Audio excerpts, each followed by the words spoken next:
Ako nga sa marayo ka eskwela,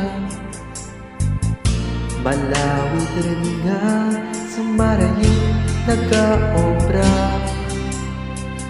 Kalakas kang oras sa kada higayon, sa masingang nga palibot magamo nga sitwasyon.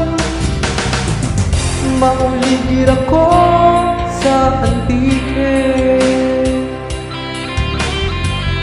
mabaligid ako sa lugar nga matauhan. Mauligid ako